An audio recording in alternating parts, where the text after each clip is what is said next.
The Trolley to Yesterday by John Bellairs, Chapter 3.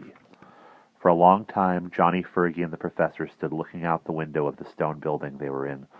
The walls of the city glowed golden in the sunlight, and in the distance they could see long, low ships with triangular sails cutting through the water.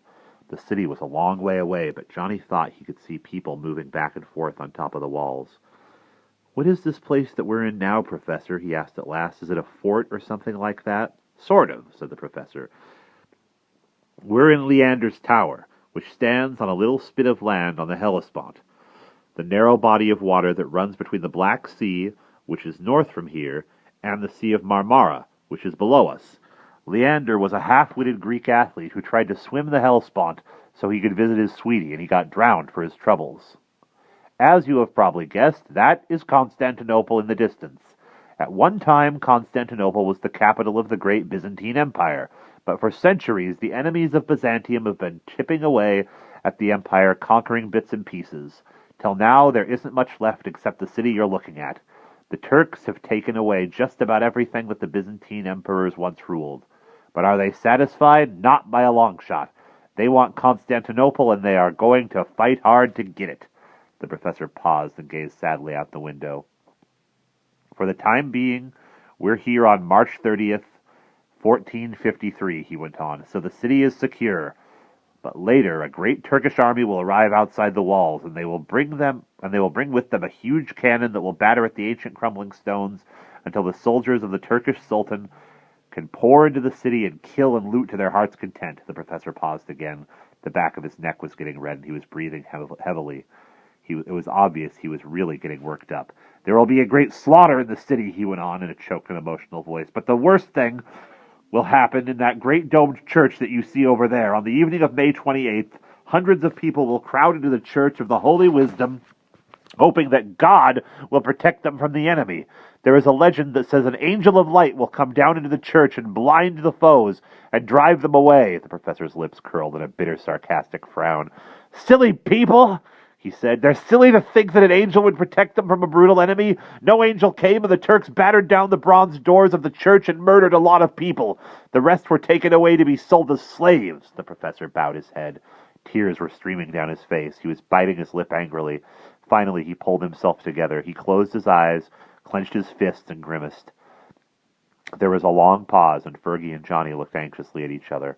"I'm sorry that I lost control of myself," the professor said stiffly, as he stared longingly out the window. "I know it's ridiculous to get all worked up about something that happened 500 years ago, but I've been reading about the siege of Constantinople all my life, and now here I am, a mile and a half from the city, just before the siege begins, and well, you would think I would be able to do something." Johnny blinked.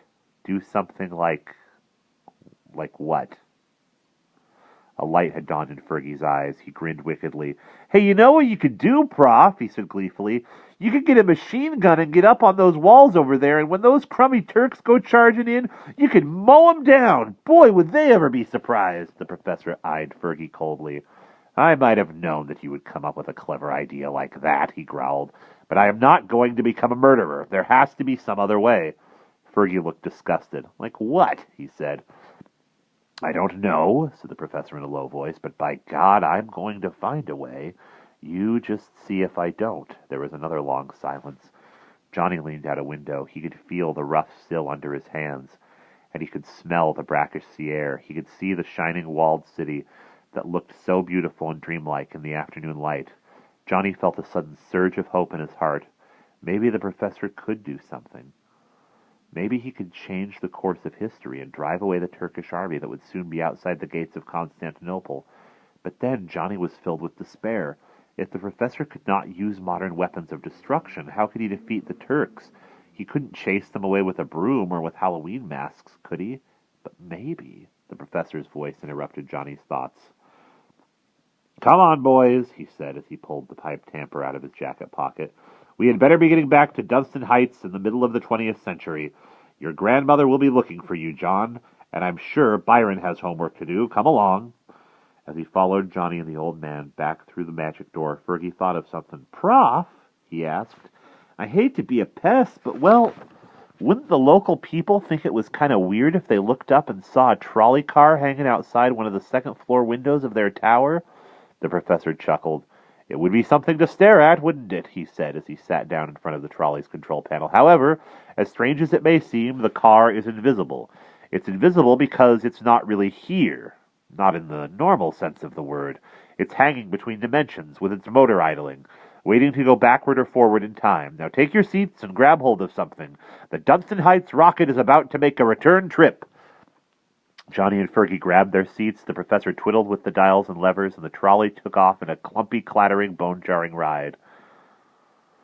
When it stopped, both Johnny and Fergie were pitched forward onto the floor of the car, and the professor bumped his head on the window shield. Dazed and shaken, the three of them climbed down out of the car and walked slowly to the arch that led back to the basement of the professor's house. For a long time, no one said anything. The boys had been astounded by what they saw. The boys had been astounded by the things they had seen. Fergie's mind was racing, and he kept trying to convince himself that the whole trip had been a fake. But he had smelled the salt air and seen the sun shining on the honey-colored walls of Constantinople. If the trip was an illusion, it was a pretty good one. When Johnny's head began to clear, he remembered the things that he and Fergie had heard when they were hiding under the windowsill of the professor's back porch. Was the old man really planning to go to Constantinople and drive the Turks away? It had sounded as if he and Brewster were discussing a way of getting into the city. If that was really what was on his mind... "Professor," said Johnny suddenly as they were starting up the cellar steps, "you're not really going to try to fight the Turks, are you?" The professor jumped as if someone had stuck a pin in his arm. "Ha!" he said in an abnormally high voice. "Am I going to..." Suddenly he broke up. He laughed loudly. "What an idiotic notion! How on earth could an old fogey like me change the course of history? How could I possibly fight the 80,000 soldiers that the Turkish Sultan is going to throw at the walls of Constantinople? I'm not a hero, and I certainly don't intend to get killed in a battle that was fought hundreds of years before I was born. Don't get all worked up, John. I may go back and watch the battle from Leander's tower, but I won't risk my neck. Merciful heavens, how could you think I would? I'm not that crazy." Johnny eyed the professor skeptically. He had known the old man for quite some time, and he could guess when he was putting up a front.